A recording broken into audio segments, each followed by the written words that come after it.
Hi, this is Peter from Peter's Plant Facts on Instagram, and I am going to be talking about a different variety of Christmas trees that can be used. Alright, so I'll be using a series of images on all the trees I've listed.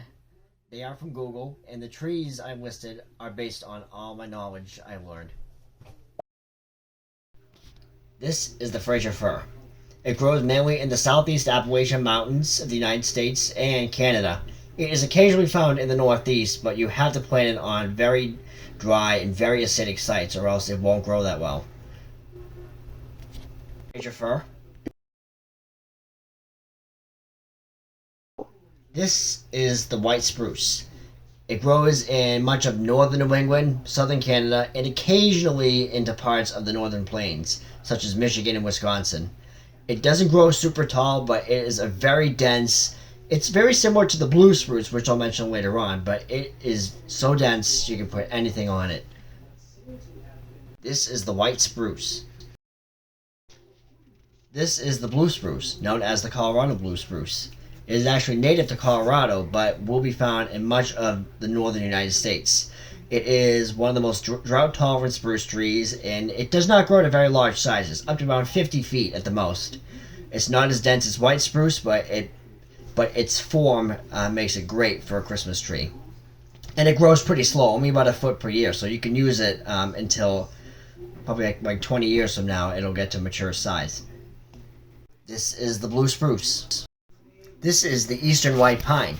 You normally think of a white pine as a very large evergreen that grows in the forest. Well, it can also be used as a Christmas tree if you keep up with this pruning every year. You got to be careful with that because if you miss anything, it'll grow very, very fast.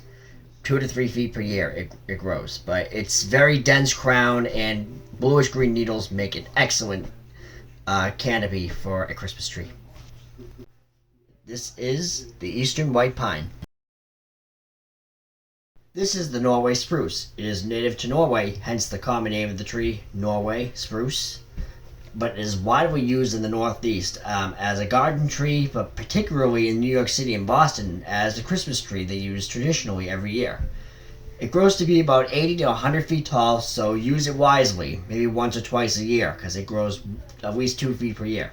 In addition to its great shape of it, you also have these Norway spruce cones that make it look ornamental. So you can use them as ornaments instead of traditional ornaments as well. This is the Norway spruce. This is the American holly. It is commonly used as a bush you see in your backyard, or you can plant it in your front yard, wherever you want. It's also notorious for its red berries that birds eat in the wintertime. But the red berries also resemble Christmas, as you see it against the green foliage. The needles are, there's a little bit of needles on the edge of the leaves, so you got to be careful not to touch them. But they are used as Christmas trees for a consecutive amount of years because of their slow growth, but it makes it well worth using. In very sandy soils, you'll see along the coast of Massachusetts, particularly in the towns of Cohasset, Norway, Hanover, and Scituate. That was the American holly. This is the Douglas fir.